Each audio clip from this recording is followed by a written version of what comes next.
Continue on in Kevin Durant's career and remember that he almost took down a Bucks team that would go on to win the championship in 2021, as in the second round of those playoffs, in Game 7 with the series on the line, the Brooklyn Nets would give the...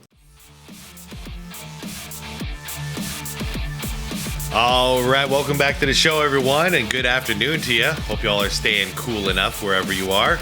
I'm inside with the air conditioning, so let's do some work. All right, let's talk about the Kevin Durant trade. Y'all know, out of like, probably, I mean, honestly, I haven't really paid much attention to any other Suns fans on YouTube, so I don't really know their perspective, but I know my perspective, and it's been consistent. I want him out. Like, I had about 2 weeks when he came here where I was excited. I was part of the hype. I'm like, oh yeah, man.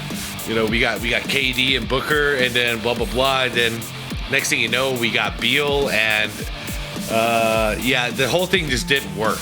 And it was pretty evident that it wasn't working within the first couple of months. And it's only gotten worse since then. So overall, how do I feel about it? Great. What I really wanted in return for Kevin Durant, though, was draft picks. And we only got one, it looks like. So that part I'm a little disappointed in, because that's the thing that hurts the most for what we traded in order to get KD and Beal, was we had to give up so many draft picks that put us out of a first-round pick for years from now. I think it was like 2028 or 2029, something ridiculous. So now we get one draft pick in this upcoming draft, the first rounder. So that's kind of cool, I guess. But I feel like we lost so much more than we got back. Anyways, let's see. Let's check out this video together, you guys, and we'll talk about it along the way. This is a vid from Mike Korzemba, and it's simply titled "The Kevin Durant Trade is the NBA's Worst Nightmare." Because yeah, that's something I haven't thought of, is the perspective of Houston fans and what they should expect, because whatever Mike is about to say, I'm probably going to disagree with it, because I've seen what KD does now firsthand, and I believe he's poison for a team. And I don't think he was always that way, but whatever has happened since he's like left the Warriors to Brooklyn to Phoenix, like, I feel like he's been a poison since that point. And we saw it firsthand here. He literally poisoned our entire locker room. No one was happy for the last couple of years playing basketball. And before he came around, we were all smiles and having a good time here. We have fired 3 coaches now.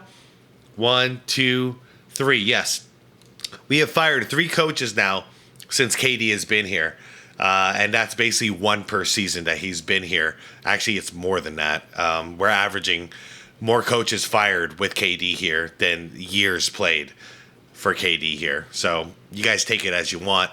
And what I see in Houston so far is they're close to the brink of being a championship team. So you throw in a poison. Good luck to you guys. Anyways, let's check this video out together. I'm going to link the original video down below in the description for y'all. So if you want to check it out, it's right there for you. And you also see a list of channel members. Shout out, channel members. I appreciate you all. And welcome, new channel members. Hope you guys like that Larry O'Brien trophy next to you. I will see every comment now of yours, your own little special category. All right, guys, let's do it. Kevin Durant has been traded to the Houston Rockets in what can only be described as an extremely controversial move, as no matter what your current opinion is, public consensus is all over the place. All right. Some are saying the Suns got scammed. Some are saying the Rockets will not do anything with Durant and that this trade was pointless. I just felt like, yeah, that mean they wanted me to go. So let's figure out what the real story is here. In order to get Kevin Durant, Houston just gave up Jaylen Green, Dillon Brooks, the number 10 pick in this year's draft, and 5 second-round picks. This is clearly an attempt to jump into championship contention. Now, before these playoffs, I would have said that any team is far away from competing with the Thunder in the West because they did have a historic regular season. But as we have seen in the actual playoffs, playoff games are a different beast. The Thunder have struggled at times, and Houston is taking a worthy swing at winning a title as Kevin Durant wraps up his career. We just watched the Rockets finish as the number 2 seed in the Western Conference. We know that the talent is there on this roster to compete, but we also can agree that the Warriors just exposed some of the Rockets' biggest flaws. Houston's roster, while incredibly successful during the regular season, certainly had some overlap when it came to their core players' roles, especially when it came to Fred VanVleet and Jaylen Green, as neither Jaylen or Fred are high-level playmakers. They're both score-first guards, and in the playoffs, Alperen Sengun actually led the team in assists per game at the center spot, which means moving Jaylen is not going to hurt the Rockets in any extreme type of way. And while Kevin Durant does bring some playmaking, that is not where he's going to be fixing things here. The two notable flaws that KD will instantly fix for Houston are: one, Houston's inconsistency at the power forward spot. Jabari Smith Jr. has just not been reliable, plain and simple. In the playoffs, he was not even included in the starting lineup, and off the bench, he didn't really produce in the way you would want, averaging just 7.4 points and 3.9 rebounds per game on 45.5% shooting. Durant will be a major upgrade over Jabari, who is still going to be able to play a bench role for Houston. We'll see how that goes, as he is a former number 3 overall pick, and normally former number 3 overall picks are not benched in their 4th year. But there is a chance Houston starts Durant at the small forward spot. They could go Fred VanVleet, Amen Thompson, Kevin Durant, Jabari, and Alperen Sengun. One of the most important things about this trade, though, is speaking about Jabari. The fact that the Rockets were able to keep him along with all of their other main assets in Tari Eason and Reed Shepherd, I'm considering Amen Thompson and probably Sengun untouchable, means that Houston has the flexibility to make a move for another star if that is the direction they want to go in. But even if this is the lineup that the Rockets are riding with, this team has plenty of young players that can fill the roles that Jaylen Green and Dillon Brooks are leaving behind. Do you guys believe in Jaylen Green? Because, I mean, what I saw of him in the playoffs, I was a little disappointed in him. He was pretty up and down, not consistent. I can obviously tell that he's got a lot of talent, but the mindset-wise, I'm not so convinced on. Dillon Brooks, I don't even know. I mean, okay, he's going to bring a little bit of defensive force to us, which is cool, but I don't know, man. We need post presence. You know what I mean? That's been the problem. We've had a lot of people on the perimeter, but we haven't had a lot of, like, I mean, let's just be real. We need a power forward. We need a center. We need that to be reliable. So that, and then the Dillon Brooks antics, and the fact that we're about to have a new coach after a big change. I don't know. I don't know how I feel about it. I'm not really excited about it, to tell you the truth. I'm not really excited about this acquisition at all. I want to hear what you guys think, though. Like, are you guys fans of Jaylen? Are you believers in Jaylen? I'll put it that way. Like, do you think he's going to blossom into, you know, a really good player, a reliable player? But for now, like I said, I'm just relieved that we got rid of KD finally. But I'm not a real fan of this trade, because I really thought we were gonna unload him somewhere that was willing to give us, like, their next 3 years of first round picks. That's what I was really hoping for. Ben Thompson in particular was drafted as a point guard and has played small forward or even power forward for Houston just out of team need. After the All-Star break, Houston gave Amen the chance to have the ball in his hands more, and we saw his assists go from 3.4 a game pre-All-Star break to 5.1 assists per game post-All-Star break. Amen Thompson has legitimate superstar potential. Any touches that Jaylen Green was getting will be well used by Amen as he continues to develop. And also, I'm excited to see what Reed Shepherd is able to do next season with more touches as well. But as for the second flaw that Kevin Durant immediately addresses on this roster, perhaps most importantly, when it comes to the playoffs, Kevin Durant brings reliable scoring in the fourth quarter of close games, especially in clutch moments. This is something that the Rockets desperately missed in the playoffs this year. In the past, when the lights are the brightest, Durant has proven himself time and time again. He is a two-time Finals MVP, which you could argue he wouldn't have won those championships without going to the Warriors and playing with Steph Curry. Okay, but let's By the way, I don't even understand what our lineup is going to be here in Phoenix. You know, we got our point. We got Book at the 2. What are we going to do with Jaylen? Are we going to put him? Where are we going to put him? What are we going to do with him? You know, like, we still got Beal to deal with. Are we going to pay Beal all that money and have him come off the bench? Like, what is our starting lineup going to be? I see a conflict in talent. Once again, why I've been begging for us, if we're going to trade for an actual person and not a pick, Can we get a center or something that we're lacking? Because we have so many perimeter players that it's disgusting. That's all we have. And now we just got another one. The only good thing about Jaylen is at least he's willing to attack the basket a little bit. But there's not enough room in that starting lineup unless we're going to go all small ball. You know, small ball lineup plus Nurkic. I don't know, man. I don't see it working. You know, I just don't. This is not hype. To me, this isn't hype for either team. This is kind of a low-key, kind of nothing burger trade.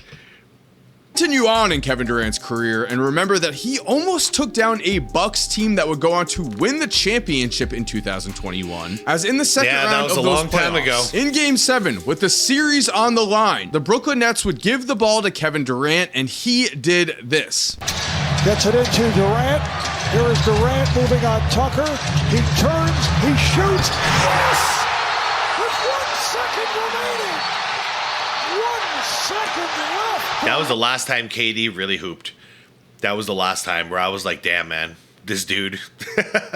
He actually earned a lot of respect from me that playoffs. And then, yeah, ever since then, it's been a nightmare. Durant's foot was just barely on the line here. The Nets were just inches away from winning this series, but instead, this game went to overtime and the Bucks took it. But even with this loss, this shot and overall this series in general shows us just what we need to know about Kevin Durant. One of the biggest criticisms of Kevin Durant's career is that he is not a bus driver. He is more of a passenger. And I gotta tell you, back when Barkley made that statement, I didn't know how to feel about it. I didn't have a strong opinion either way. After having KD here for the last couple of years, 100% Barkley was right. We went from Chris Paul being our leader. I mean, as crazy as it is, he was our bus driver. Book was our number one producer. He was, you know, your employee of the year over and over and over again, just kicking ass. But our leader, our captain, yeah, that was Chris Paul. So the question I asked all my friends here, the second we got KD, I was like, who's our leader? Who's our captain? Is it going to be Booker? Or is it going to be the old veteran KD? You know, who's going to step up? And now that I've seen what KD does when he's the leader, I never want to see it again.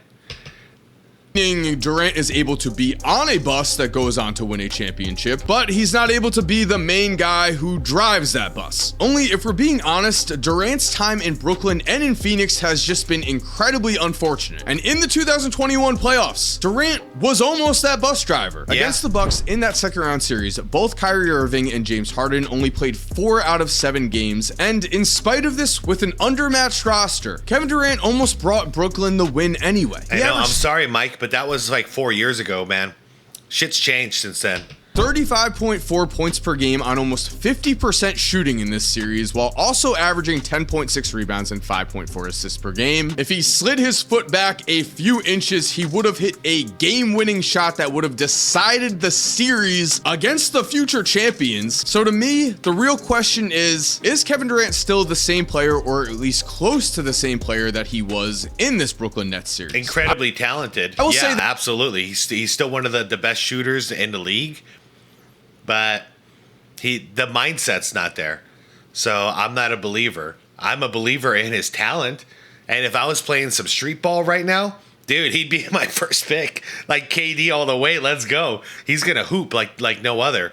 But it's not just about skills and talent when we're talking about winning championships. That takes a whole different mindset. And that's where I question him. You know, same way I question guys like James Harden or Embiid. I question, do you have the will to do what it takes to win, like to go all the way and win?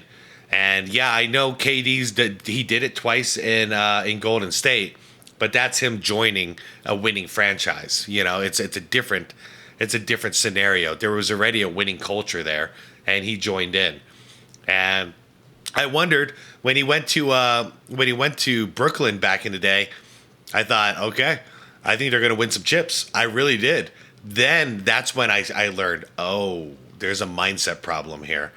And then obviously when he came to Phoenix, I realized there's a real toxicity to the mindset, as you can't blame the coaches. Guys, we've had 3 coaches. we threw 3 different coaches at him. He never seemed happy no matter what. He was always blaming our coaches. that Father Time remains undefeated, but I will also say that Kevin Durant is still a high-level star. Side note, it would be awesome if you subscribed and turn on post notifications if you are enjoying this video. Only if you do like the content, though, that would make you a high-level star. Continuing on, the Suns have been terrible, but that wasn't Durant's fault. This roster made absolutely no sense after the Bradley Beal trade. And in a world where NBA stars sit out more than ever before, KD played 75 games in 2024 and 62 games last season. He also was 6th in the NBA in points per game with 26.6 last season, to go along with 6 rebounds and 4.2 assists per game. So does he only have a few years left of this type of production? By the way, this is why I say more coaches fired than years played, because that's what we got that first year. Yeah, I'll give him props for this though. That was good for KD. And if you look at the numbers, his numbers are still good. Like I said, statistically, he's great. It's a mindset thing. He is one of the deadliest basketball players out there on the court still, in my opinion, especially on the offensive end. Dude could shoot over anybody. He's like 6'11", long-ass arms. And, yeah, nobody could block his shot. He's still incredibly efficient. 0.2 assists per game. So does he only have a few years left of this type of production? Yes. But with modern science, with Durant's dedication to the game, we know we are going to see high-level scoring from him, and Houston is betting on their young core in Amen Thompson, Tari Eason, Alfred Sengun, Reed Shepherd, and Jabari Smith Jr. to improve as young players, to then put themselves in a position where come next year's playoffs, having a future Hall of Famer and 2-time NBA champion will make the difference for an extended playoff run. And the thing is, in order to get Kevin Durant, the Rockets really didn't break the bank here at all. I do want to bring up Durant's contract here, as he is technically signed until just the end of next season. However, Houston was on Kevin Durant's list of 3 preferred teams he wanted to be traded to, and throughout recent NBA history, we have seen this exact same story play out, where a trade like this happens, a behind-the-scenes deal has already been negotiated where someone like Durant lets it be known that he will re-sign with the team that is going to trade for him. So we have to figure that is the case here for the Rockets if they were willing to give up a former number 2 pick in Jaylen Green. Overall, I love this trade for Houston. I love that they're not sitting on their hands and good luck to your coach out there in Houston. Good luck. Are willing to make a move to possibly put them in championship contention. And also, I don't think Jaylen Green was ever going to take a leap with the Houston Rockets. Could he do so on the Phoenix Suns? Well, for starters here, if I was Devin Booker, I would be requesting a trade immediately, because I think we can all agree that this team has no possible chance of competing for a title during Book's prime. 100%. And I remember I've been talking to my friends, and actually one of them is like the biggest Booker fan ever, and I even got him to say it, because I was like, dude, I really like Booker too, and at this point, this was like a couple of months ago, I was like, I hope he demands a trade. I hope he goes to another team, and I hope he has a better chance of winning, because he has been loyal to us in Phoenix, and we have done nothing but just betray that trust, that loyalty. I mean, we gave him one opportunity. Yeah, we blew it, and then we blew the freaking team up within a year after that. Like, you don't do that, So we got him in the beginning, and we were rebuilding. We built, and then we built to a point of no return, and we shot ourselves in the foot. And now we're gonna expect him to stick around for another rebuild? I don't think so. So if I was him, unless he really loves living in Phoenix here, which I could respect, but if he really wants to win, I would totally understand if he would ask for a trade. And I got my friend to say the same thing. He was like, yeah, dude. He was like, I want Beal to be a champion, so, and he's not going to get it here. And I'm like, yeah, man. Yeah, I just want good things for the guy. So I don't know, man. If you were if you were Booker, would you ask for a trade? Because I would totally ask for a trade if I was Book. Phoenix is in a weird no man's land here. They do not own their own first-round pick outright until the 2032 draft. Oh my God, it's so much worse than I remember. I thought it was 2028. So we get one next year because of this trade. I'm sorry, this year in this upcoming draft because of this trade. And then we don't get another one for 5, 6, 7 years. Well, if you guys were questioning me in the beginning of the video, now you understand, right? I would have traded him for just endless draft picks. That's it. Just give me draft picks. That's what we need here. Means losing does not currently benefit them in any way, but the Suns also do not have nearly enough talent to compete. They only won 36 games this season. They missed the playoffs this season. We didn't even make the play-in. They're replacing Kevin Durant with Jaylen Green and Dillon Brooks, while Bradley Beal is still holding on to that no trade clause. And speaking of Beal, Jaylen Green in Phoenix is a fit that only makes sense if Bradley Beal is no longer there. Thank you. Yeah, I was wondering about this too. He's got a no trade clause though, so he ain't going anywhere. Last I heard from him was him laughing and saying, "Yeah, but I still got my no trade clause, and I love my no trade clause." AKA, he ain't going anywhere. You know, we can make him feel as unwelcome as we want. I think Beal really loves living in Arizona. I'm just gonna put it that way. Like, he has found his home and he doesn't want to leave, so he's not gonna leave until he has to.